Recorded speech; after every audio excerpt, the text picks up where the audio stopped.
오늘 오후에 증거할 하나님의 말씀의 제목은 부활에 대한 답변, 이런 제목으로 말씀을 증거하고 은혜 받고자 합니다. 27절로 40절까지가 바로 부활에 대한 질문과 또 예수님의 그 답변에 대해서 말씀해 주셨고요.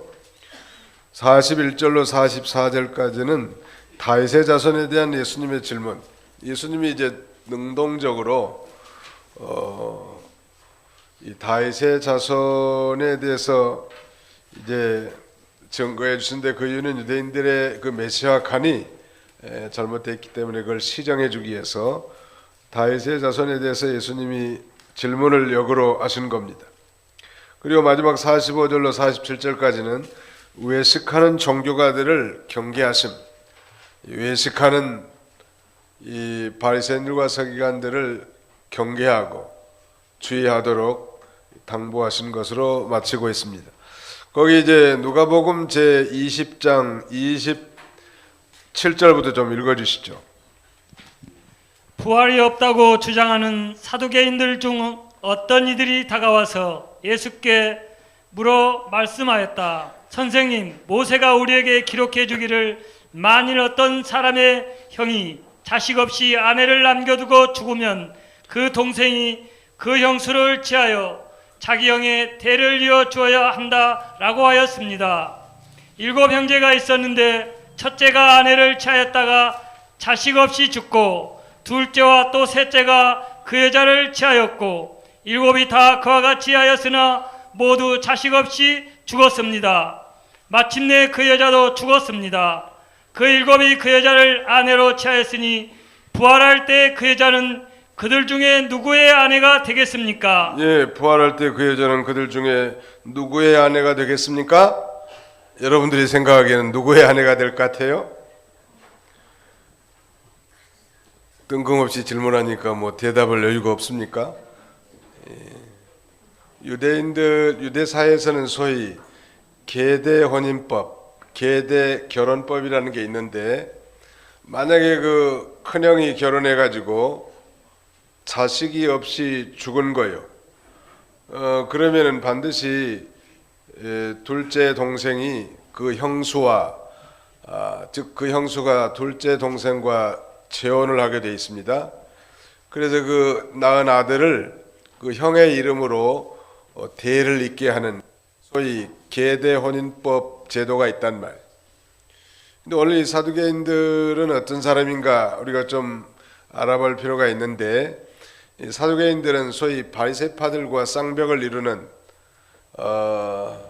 그런 그 유대 종교 집단이란 말. 사실 엄밀하게 말하면 바리새파, 사두개파, 에센파라는 게 있는데, 우리 성경에는 에센파는 언급이 되어 있지 않고 주로 이 바리새파와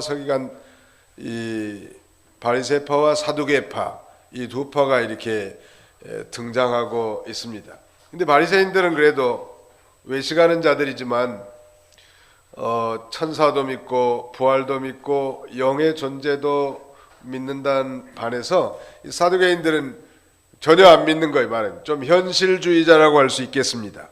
아니 자유주의자라고 말할 수 있는데, 이 사두개파는 하나님의 예정과 섭리보다는 인간의 자유의지를 더 신뢰하고, 성경도 모세 오경, 창세기, 출애굽기, 레위기, 민수기, 신명기, 모세 오경만을 경전으로 받아들일 뿐 부활도 믿지 않고 천사도 믿지 않고 영도 믿지 않고 하나님 나라에서 상급과 형벌에 대해서도 믿지 않는 거예요. 사실은 부활이나 천사나 영이나 하나님 나라의 상급과 형벌에 대해서는 선지서에 많이 기록되어 있거든요. 그런데 그 선지서, 예언서들은 믿지 않고 모세오경, 즉 율법서만을 경전으로 받아들였단 말.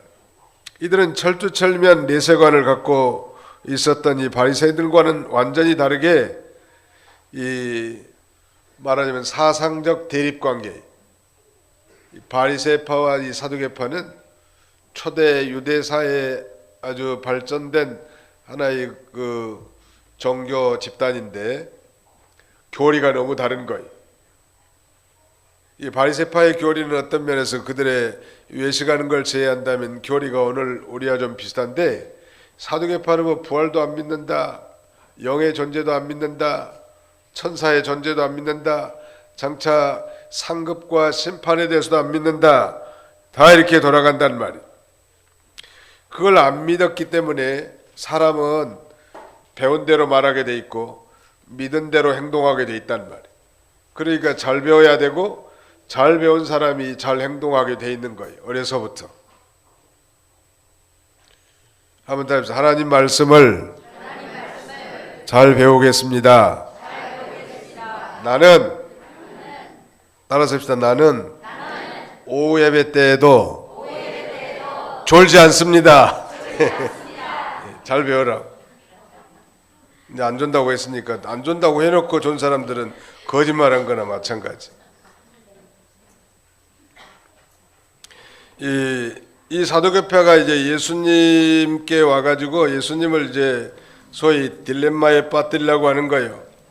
거기 그러지 않았습니까? 7 형제가 있는데 첫째가 아내를 취했다가 자식이 없고, 그러니까 둘째가 그 형수하고 동침하고 결혼하게 됐단 말이에요. 둘째도 아이를 낳지 못하고 또 죽은 거예요. 이런 일은 실제로 있었겠습니까? 없었겠습니까? 내가 보기에는 실제는 없었는데, 이 사람들이 부활을 믿지 않으니까 예수 그리스도의 이 부활, 이 복음을 배척하기 위해서 이렇게 노골적으로 대든 것 같아요.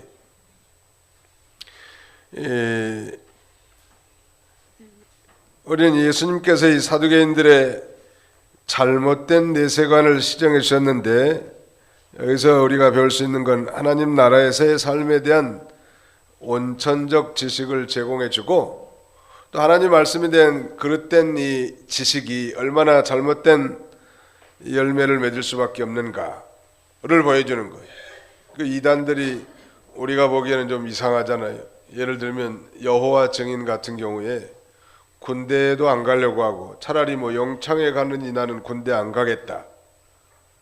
또 피가 모자라 가지고 다 죽게 생긴 환자인데 차라리 죽는 한이 있어도 수혈을 안 받겠다. 이건 성경과 거리가 먼데, 그런 잘못된 그 가르침과 교훈으로 말미암아 그들이 사회에 문제를 일으키고 있잖아요.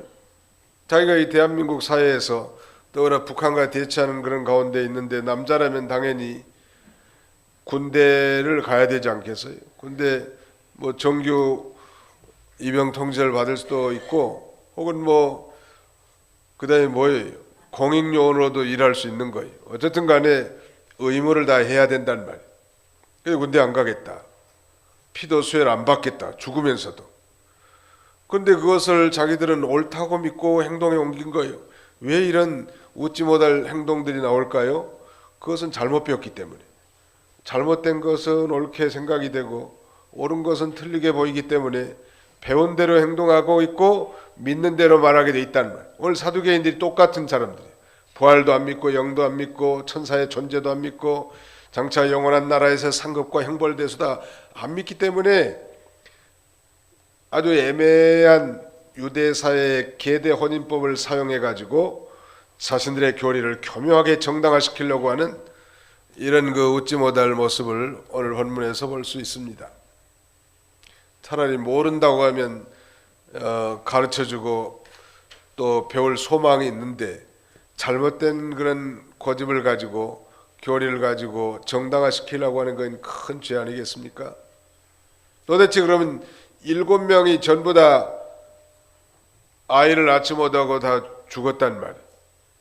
그러니까 도대체 그렇다면 이 사람들이 부활할 때는 도대체 이 여자는 누구의 남편, 누구의 아내가 되겠느냐는 거예요. 이거 참 대답하기 참 곤란하겠죠? 제가 볼 때는 이런 대답은 하나님만이 할 수 있는 대답 같아요.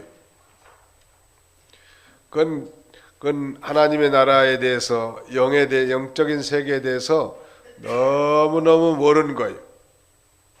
여러분, 하늘나라에 가면 거기는 우리와 같은 그런 정상적인 부부 관계로 존재하지 않습니다. 물론 우리가 천국에 가서 자기 아내도 만날 수 있고 남편도 만날 수 있고 자녀들도 만날 수 있지만 더 이상 이제 하나님 앞에 가면 그런 육신적인 혈연 관계가 아니고 모두가 다 하나님의 자녀들이요.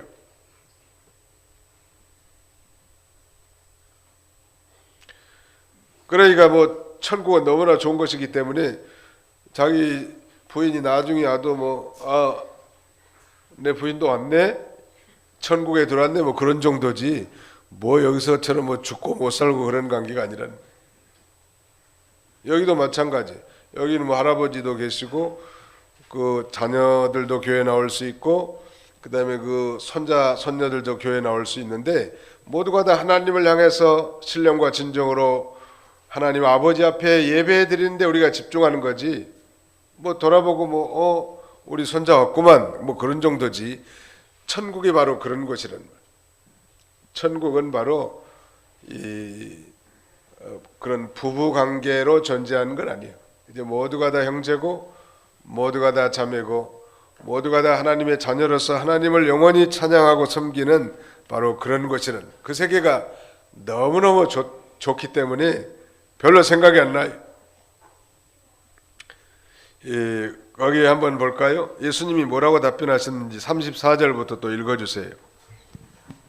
예수께서 그들에게 말씀하셨다. 이 세상의 자녀들은 장가도 가고 시집도 가지만 저 세상과 죽은 자들로부터 부활에 참여한 자격이 있는 자들은 장가도 가지 않고 시집도 가지 않으며 더 이상 죽을 수도 없으니 그들은 천사들과 같고 부활의 자녀들로서 하나님의 자녀들이기 때문이다. 예, 저 세상과 죽은 자들로부터 부활에 참여할 자격 있는 자들은 장가도 가지 않고 시집도 가지 않으며 이제 천상에서는 더 이상 뭐 장가 가거나 시집 가거나 그런 게 없고 이제 그 상태가 천사들과 같고 부활의 자녀들로서 하나님의 자녀들이기 때문인 것입니다.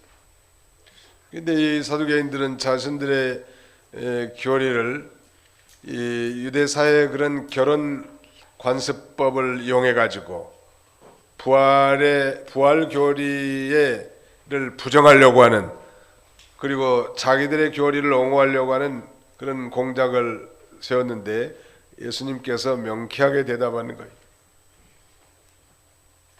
천국에 가면 장가도 안 가고 집도 안 가는데 목사님 그럼 뭔 재미로 삽니까? 이렇게 질문한 사람이 있다면 천국에는 하나님 앞에 영원토록 찬양하고 즐거워하는 그런 세계, 질병도 고통도 이별도 눈물도 없는 이 하나님 아버지를 섬기는 그곳.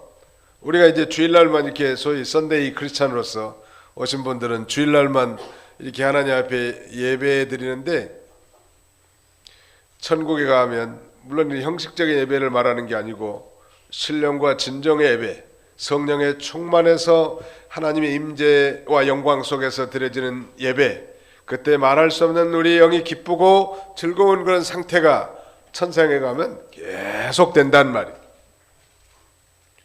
목사님 일주일에 한 번 예배 드리는 것도 이렇게 지루한데 천국 가면 내내 예배만 드리고 찬송만 한다는데 힘들어 죽지 않을까요? 아마 그렇게 반문하는 분이 계실지 모르겠는데 옳지 않은 거예요. 그렇지 않습니다. 너무너무 좋은 세계. 저는 목회자니까 여기 안에는 제 자녀도 있고 아내도 있는데 여기서야 저는 하나님의 종으로서 하나님의 말씀을 전파하는 그런 위치에 있는 거 아니에요?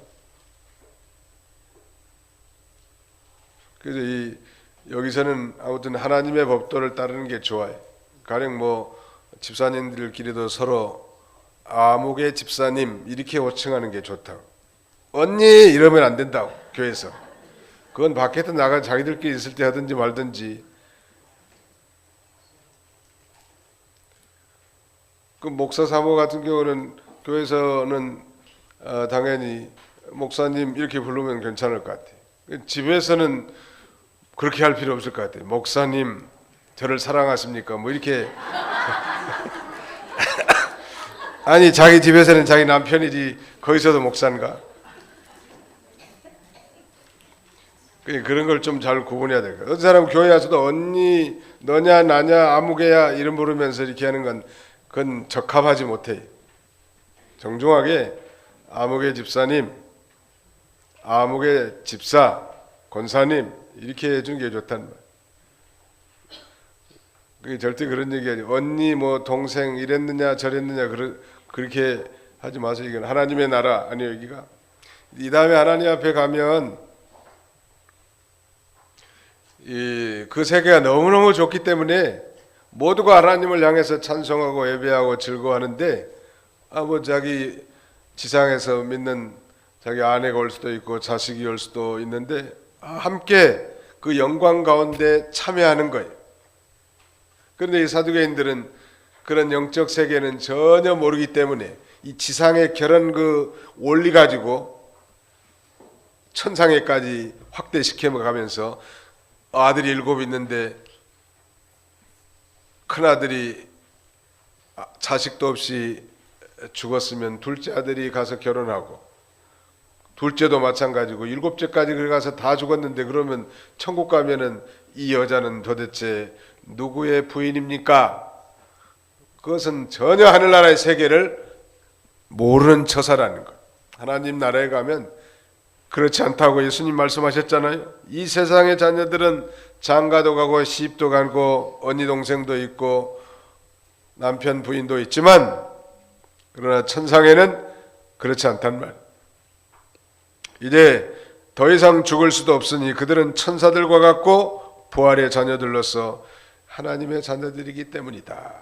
모든 자녀들이 다 하나님의 자녀들로서 이제 그 하나님을 찬송하고 영광 돌리는 그야말로 우리가 정말 성령 충만해서 예배드렸을 때 누리는 최고의 기쁨은 그건 하나의 맛배기고 천상에 가서 그 영광을 우리가 누리게 될 것입니다. 믿으시기 바랍니다. 거기에 대해서 예수님이 부연 설명을 또 하나 하시는데요. 37절부터 한번 읽어주시죠. 37, 38. 죽은 자들이 살아나는 것에 대하여 모세도 가시덤불 이야기에서 보여주었는데 그는 주님을 아브라함의 하나님, 이삭의 하나님, 야곱의 하나님이라고 불렀으니 하나님은 죽은 자들의 하나님이 아니라 살아있는 자들의 하나님이시다. 하나님께서는 모든 자들이 살아있기 때문이다. 예, 한번 따라서 합시다. 하나님은 죽은 자들의 하나님이 아니라 살아있는 자들의 하나님이시다. 예, 하나님께서 이제 모세를 소명하실 때 이스라엘의 이 지도자로서 이제 모세를 소명할 때 자신의 정체성 하나님이 도대체 누구십니까? 그러니까 하나님께서 나는 스스로 있는 자라고 I am who I am 자신을 그렇게 정체를 밝히고 나는 아브라함의 하나님이고 이삭의 하나님이고 야곱의 하나님이다. 이 말은 아브라함과 이삭과 야곱은 지금부터 4000년 전에 다 세상 떴고 그들의 이 뼈들이 다 흙이 돼버렸을 건데 그 영혼이 하늘나라에 가서 지금 살아있단 말.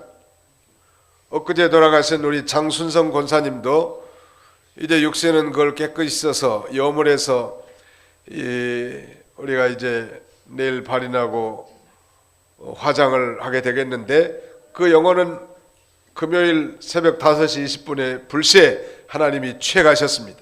그 영혼은 하나님과 살아서 하나님으로 기뻐하고 찬송하고 이로 안식이 넘치는 세계에서 지금 살고 계시는 거예요. 아브라함부터 시작해서 장순영 권사님까지 작년에 권사 받은 분 중에서 처음으로 지금 천국 가신 것 같은데 장순성, 장순성, 예. 장순영 권사님은 이제 앞으로 가실 거고, 예. 장순성 권사님, 장순성 권사님, 꼭 소녀 같아. 금요일날, 목요일날 갑자기 새벽에 전화가 가지고 신방 갔더니 보니까 뭐 숨이 거칠고 고통스러워하더라고. 그래도 또 뭐 이 구원의 확신과 천국에 대한 소망을 재다짐 받았는데 그래도 몸에 이 겸손함이 배 있어가지고 그 어려운 사람 만나면 좀 쑥스러워하는 그런 이 소녀틱한 그런 모습이 고통 중에서도 이렇게 보였는데, 딱 그로부터 하루 지난 그 다음 날 금요일 날 새벽에 소천하신 거예요. 하나님께서 생각보다 조금 빨리 데려가셨는데 고통을 좀 덜 당하시고, 그때 그 육신의 영혼은 즉시 하늘나라로 올라가고, 그 영혼을 뒤집어 쓰고 있는 장막과 같은 육체 껍데기는 우리가 이제 씻어서 화장해서 한 줌의 흙으로 돌아가는 것입니다.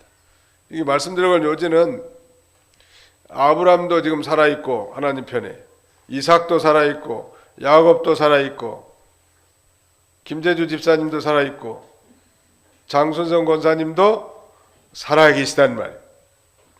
그러니까 이 모세오경에 나타난 부활 사상인데, 서두에 말씀드린 것처럼 사두개인은 모세오경만 전경으로 받아들이고 정경으로 받아들이고 선지서나 예언서는 멸시했다고 했는데, 이 모세오경에도 바로 부활 사상이 있음을 예수님이 적나라하게 지적해 버리는 거예요. 사실은 이 신앙적 사상적으로는 사두개파와 바리새파가 좀 이 적대 관계에 있습니다. 예수님의 이 통쾌한 부활 신앙에 대해서 사두개파를 짓눌렀을 때 바리새인들은 아마 속으로 쾌재를 불렀을 것 같아요. 그렇지, 우리가 맺는 교리가 확실해. 그러면서도 예수님을 죽이려고 하는 데 있어서는 바리새인과 사두개파가 합심해가지고 마치 바리새파들이 헤롯 다원과 연합해서 예수님을 죽인 것처럼, 참 희한한 일이죠. 우리 하나님은 살아계신 하나님이요. 우리가 기도할 때 그 서론에 살아계신 하나님 아버지, 영광 중에 홀로 살아계신 아버지 하나님, 저는 그리스도시요 살아계신 하나님의 아들이시니이다. 누가 고백했어요? 베드로가 그렇게 고백해요. 하나님 살아계신 주, 살아계신 하나님, 살아계셔서 우주 만물을 통치하시고 내 개인의 인생사를 다 감찰하실 뿐만 아니라 내 속에 숨은 뜻, 마음에 숨은 동기까지도 다 감찰하시고 인도하시는 하나님, 그분이 바로 우리의 아버지란 말. 예수님이 그렇게 말씀하신 거예요. 부활도 없고 영도 없다고 하는 이 사두개인들에 대한 예수님의 답변은 바로 아브라함과 이삭과 야곱이 천국에 가서 지금 살아있는 것을 보면 영이 있는 증거라는 거예요. 장차 이제 육체도 부활해서 그 영혼과 신령적으로 결합하여 하나님과 영원히 살게 되는 것입니다. 그 다음에 이제 41절로 44절은 다윗의 자손에 대한 예수님의 질문입니다. 41절로 44절 읽으십시오. 예수께서 그들에게 말씀하셨다. 어찌하여 사람들이 그리스도를 다윗의 자손이라고 말하느냐? 다윗이 자신이 시편에서 말하기를 주께서 내 주께 말씀하셨다. 내가 내 원수들의 내 발 받침대로 삼을 때까지 너는 내 오른쪽에 앉아 있어라 라고 하였다. 다윗이 이처럼 그리스도를 주님이라고 부르는데 그가 어떻게 다윗의 자손이 되겠느냐? 예, 이 부활에 대한 질문과 답변을 아주 통쾌하게 예수님이 답변해 주셨는데, 중요한 것은 오늘 만약에 부활이 없다면 우리의 믿음도 헛되지 않겠어요? 예수 그리스도가 부활하지 않았다면 우리가 여기 앉아 있을 이유가 없어요. 또 예수님만 부활했다면 무슨 의미가 있겠습니까? 예수님의 부활은 곧 우리 모든 성도들의 부활의 원동력이 되는, 첫 열매가 되는 샘플 아닙니까? 예수님이 부활하신 것처럼 우리 예수 그리스도를 믿는 모든 성도들도 다시 예수 그리스도 재림할 시에 다시 영광 가운데 우리가 부활한다는. 그러나 사람이 한 번은 죽는데 죽을 때는 즉시 영은 하나님 앞으로 가고 그 다음에는 우리 육체는 장사하는 거예요. 요새 이 대한민국이 몇 년 전부터 천만 애완견 시대라고 얼마나 애완견을 숭상하든지 뭐 사람을 물어 죽였대요. 뉴스에서들 보셨죠? 그 개를 어떻게 해야 돼요? 죽여야 된다고. 사람을 죽인 개를 살려두면 되겠냐. 근데 이 애견 문화에 대해서 너무 과잉적인 것 같고 오버하는 것 같아요. 전에 그 뉴스에 한번 보니까 뭐 우리 애기 이 다음에 하늘나라에 가서 또 보자 이런 황당무계한 소리를 하고 있더라고. 아니 개들이 영도 없는데 무슨 하늘나라에 가서 보냔 말이요. 무덤 만들어가지고 십자가 세운 모양이고 뭐 무덤 만들어고 뭐 십자가 세운 건 그래도 무덤이라도 표시해서 그렇다지만 무슨 뭐 개들은 영이 없단 말이에요. 영이 없기 때문에 개들은 죽으면 땅으로 내려간다고 전도서에 기록돼 있지 않습니까? 사람이 죽으면 그 영혼이 하늘나라로 올라간다고 말했고, 또 어떤 한심한 이 불교 신자는 애기야 다음 생에는 사람으로 태어나서 내게 와주렴 그런다는 거예요. 이런 또 황당무계한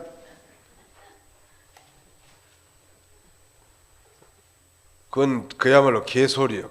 개에 대한 소리, 개소리.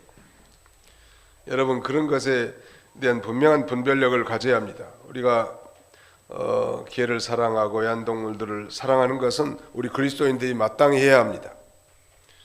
이 동물을 사랑하지 못한 사람은 그 성숙한 그리스도인이 되지 못해. 나는 하나님을 사랑하는데 개는 사랑 안 한다. 하나님을 사랑한 사람은 개도 사랑하게 돼 있어요. 모든 만물을 다 사랑하게 돼 있다. 그러나 지나치게 영적인 존재도 아닌데 거기에 마음을 다 뺏기고 시간을 다 뺏겨서 믿는 일도 못하고, 목사님 나 개 밥 줘야 되기 때문에 교회 못 갑니다. 그럼 개를 어떻게 해야 돼요? 죽여야 된대요.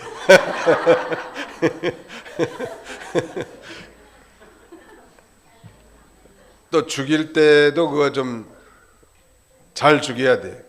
잔인하게 뭐 나무에 매달려가지고 망치로 머리를 때린다든지 그런 흉측하게 해서는 안 된다. 요새는 다 그 안락사 시키는데 돈 주면 다 시켜주는 모양이다. 처음에 뭐 귀여울 때는 핥아먹을 것처럼 좋아하다가 좀 어렵고 힘드니까 내버린 개들이 전부 다 유기견이 돼가지고 도축되고 있단 말이에요. 지난번에 도봉산 올라갔는데 개 한 마리가 나를 쳐다보더라고. 난 중견 개 정도 되는데 엄청 바짝 말랐어. 노란 그 개인데, 야 어떤 주인이 이 개를 잃어버려가지고 이 도봉산 산천을 헤매면서 먹을 것을 얼마나 못 먹었으면 저렇게 비짝 말라가지고 있을까. 나를 유심히 쳐다보는데 내가 가까이 가니까 도망가더라고. 불쌍해 죽겠어 그거 보면은. 왜 책임질 못할 일 하냐는 말이에요. 그러나 우리가 애완동물이나 여러 가지를 사랑하고 취미생활할 수 있지만 그런 것에 빼앗겨서 믿음생활 못한다든지 지나치게 뭐 사람과 같이, 저는 지금까지 애완견 한 마리를 키우고 있는데 그 애를 제가 뭘 잘 주거든요. 먹을 거. 얘는 감도 잘 먹고 뭐 그다음에는 뭐 떡도 잘 먹고 아무튼 뭐 다 잘 먹더라고. 내가 먹는 건 다 먹는 것 같아 보니까. 안 줘서 그렇지. 근데 주기는 줬어도 나보고 한 번도 감사하다는 말 한 적이 없어 지금까지. 한 번도 감사한 적이 없고 얻어먹으려고 꼬리는 쳐 미리. 그 다음에 뭐 기도할 때 한 번도 기도한 적도 못 봤어. 뭐 눈 뜨고 보지는 않았지만 예배에 참여한 적도 없고. 왜? 영이 없으니까. 예배 드리고 제사 드리는 유일한 존재는 영적 존재인 사람밖에 없습니다. 그래서 사람이 만물의 영장이라고 하는 거고 가장 존귀한 존재 아니에요? 오늘 여기 본문에는 이제 다윗의 자손에 대한 예수님의 질문인데, 예수님이 이제 사람들의 이 말하자면 자기를 이 진퇴양난에 빠뜨리기 위해서, 딜레마, 궁지에 빠뜨리기 위해서는 그 질문에 대해서 명쾌하게 대답하지 않았습니까? 가령 지난 시간에는 예수님의 권위의 출처에 대한 질문에 대해서 지혜롭게 세례 요한의 세례가 하늘로서냐 땅에서느냐 이렇게 반문함으로써 이겨나갔고, 또 예수님에게 가이사에게 세금을 바치는 것이 옳은가 옳지 않는가에 대해서 소위 납세 문제에 대해서도 동전 하나 데나리온을 가져라고 해서 이 가이사의 것은 가이사에게, 하나님의 것은 하나님에게라고 대답함으로써 신자이면서 시민인 우리 그리스도인이 하나님께 대한 의무와 세상에 대한 의무를 균형 있게 잘 갖춰야 된다고 대답했고, 오늘 이 사두개파의 주장, 이 부활에 대한 이 논란에 대해서도 아주 하나님이신 예수님이 명쾌하게 이 세상의 어떤 제도나 관습이 하늘나라에 연결되지 않는다는 것, 또 다른 하늘나라의 세계가 있다는 것, 그걸 이렇게 말씀해 주시고, 이번엔 적극적으로 이제 이렇게 말합니다. 어찌하여 사람들이 그리스도를 다윗의 자손이라고 말하느냐? 다윗 자손이 시편에서 주께서 내 주께 말씀하셨다. 내가 내 원수들을 내 발받침대로 삼을 때까지 너는 내 오른쪽에 앉아 있으라라고 하였다 그랬는데, 주께서 하는 건 성부 하나님을 가리켜요. 내 주께 하는 건 성자 예수님을 가리키죠. 그래서 내가 성부 하나님께서 내 원수들을, 즉 예수 그리스도의 원수들을 발받침대, 발등상으로 삼을 때까지 바로 예수 그리스도께서 성부 하나님의 우편에 오른쪽에 앉아 있을 것을 말씀해 놨는데, 이제 44절 보세요. 다윗이 이처럼 그리스도를 주님이라고 부르는데 그가 어째서 다윗의 자손이 되겠습니까? 이렇게 질문하는 거예요. 그럴듯한 질문이지만 예수님께서 다윗의 자손이 될 수 없다는 말씀이 아니고, 단지 다윗 자손이라는 말이 혈통적 자손 이상을 가리킴을 말씀하는 것입니다. 혈통적으로는 다윗의 후손은 났지만 성결의 영으로는 부활하심으로 하나님으로 확정되지 않았습니까? 거기 한번 읽어보세요. 로마서 1장. 로마서 1장. 로마서 제1장입니다. 3절, 4절. 그분의 아들에 관한 것이니 육신으로는 다윗의 자손으로 나셨고 성결의 영으로는 죽은 자들 가운데서 부활하여 권능 가운데 하나님의 아들로 선포되셨으니 곧 우리 주 예수 그리스도이시다. 예, 예수 그리스도는 육신적으로는 누구의 자손으로 나셨어요? 네, 다윗의 자손으로 태어나셨고, 성결의 영으로는 죽은 자 가운데서 부활하여 권능 가운데 하나님의 아들로 선포됐다는 말. 부활해서 하나님 아들이 새롭게 된 게 아니고 이미 하나님의 아들이신데 부활하여 하나님의 아들로 확정 선포된 것이죠. 그러니까 예수님은 소위 인성과 신성이 있는데, 바로 인성의 면에 있어서는 아브라함과 다윗의 혈통으로 나셨기 때문에 다윗의 자손이지만, 성결의 영으로는 하나님이시니까 주님이라고 이렇게 당연히 부르지 않겠습니까? 마리아도 그의 노래 가운데 자기 아들 예수 그리스도를 주라고 이렇게 칭하지 않아요? 아들이지만, 자기가 낳은 아들이지만 예수님은 하나님 아니요, 자기의 태를 비록 빌려서 태어났지만 성령으로 잉태된 하나님이란 말. 이 다윗도 똑같아. 근데 예수님이 왜 이렇게 말씀하셨을까? 그 이유는 평소에 유대인들이 갖고 있던 이 그릇된 메시아관을 시정시켜 주시기 위해서 예수님이 능동적으로 이렇게 질문하고 답변한 것입니다. 그러나 종교가들은 영적인 면을 알지 못한다는, 영적인, 우리 그리스도인들은 소위 spiritual discernment, 영적 분별력이 있어야 돼. 사람들이 영적 분별력이, 이게 없는 사람들은 모든 걸 다 육신적으로만 생각하려고 하는 거예요. 영적 분별력 있는 사람들이 직분자가 돼야 되고 또 장로님들이 돼야 되고, 그래야 이 하나님의 일이 힘있게 나간단 말. 이런 분별력이 없으면 육신적으로만 모두 다 계산하고 판단하고 결정하기 때문에 영적인 면에 있어서 둔감하단 말, 발전하기 어려워요. 주여 영적인 분별력을 내게 주옵소서. 분별, 영적인 그런 그 분별력의 은사를 달라고 우리가 하나님 앞에 기도해야 합니다. 자, 마지막 45절로 47절은 이제 외식하는 종교가들을 경계한 내용인데, 거기 보니까 이 사람들은 긴 예복을 입고 다니기를 원하고 장터에서 인사받는 것과 회당에서 상좌, 높은 곳에 앉고 잔치에서 상석에 앉는 것을 좋아한다. 그들은 과부들의 가산을 삼키고 남에게 보이려고 길게 기도하니 이런 자들은 더 엄중한 심판을 받을 것이다. 종교의 미명하에 이런 죄를 짓는 종교가들, 특별히 서기관들과 바리새인들을 조심하라고 당부하는 거예요. 긴 예복을 입으면 거룩한가요? 우리 교단이나 합동측 대부분 교회들은 다, 고신측도 마찬가지지만 예복을 입지 않습니다. 근데 보니까 그 예복을 입고 강대상에서 목사님이 설교를 하거나 세례 성찬 예식을 집전하는 것도 참 거룩하게 보이더라고요. 거기까지는 좋은데 무슨 어디 결혼식장에 왔는데 거기까지 사모님이 옷을 쩔렁쩔렁 들고 와가지고 거기서 또 치렁치렁 옷을 갈아입고 이런 것은 조금 허례의식 같은 느낌이 들어.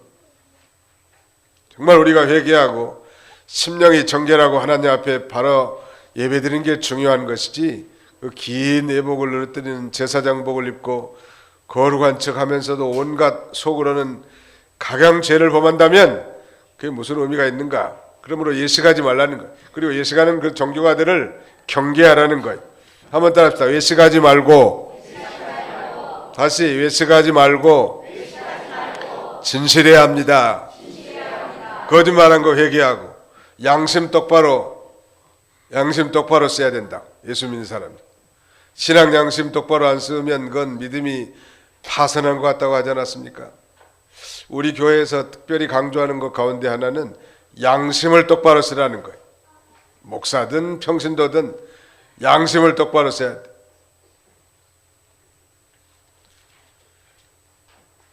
백두산 밑에 백두산을 중국에서는 장백산이라고 하는데, 그 장백산 밑에 그 이도백화에 백산마을이라고 하는데 거기에 리희순 전도사가 있는데, 여자 전도사,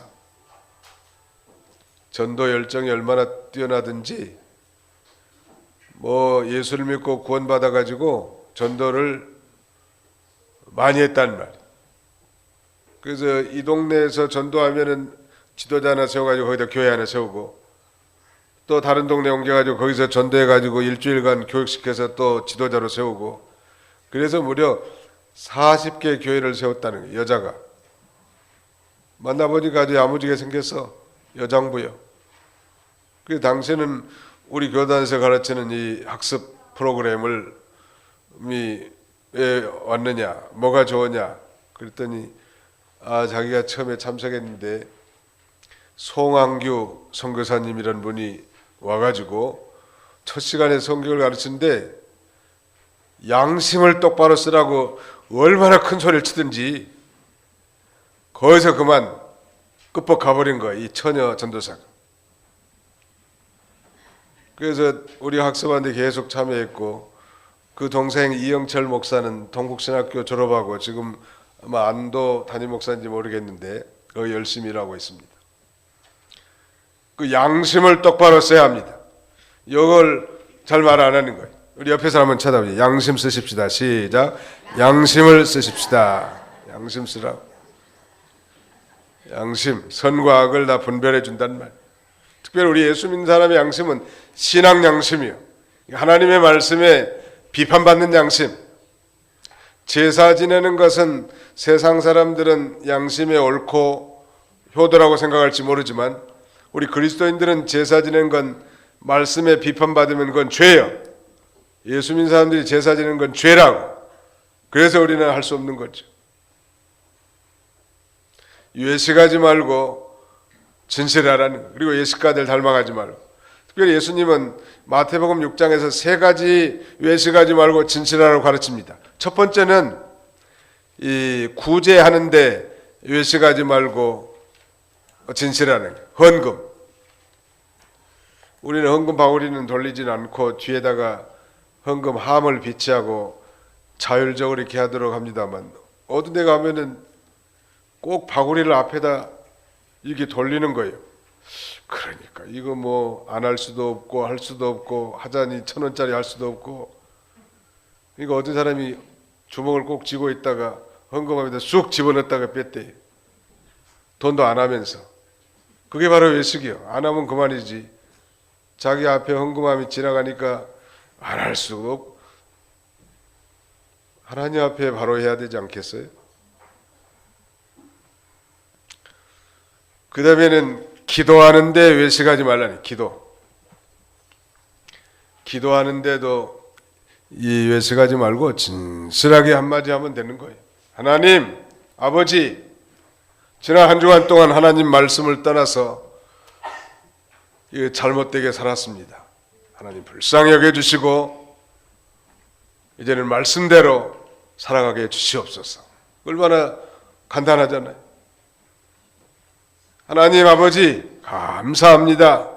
나 같은 죄인이 구원받아 천국 백성 삼아주셨사오니 감사합니다. 정말 감사하는 마음으로, 진정으로 회개하는 마음으로 하는 기도를 해야 되겠는데, 무슨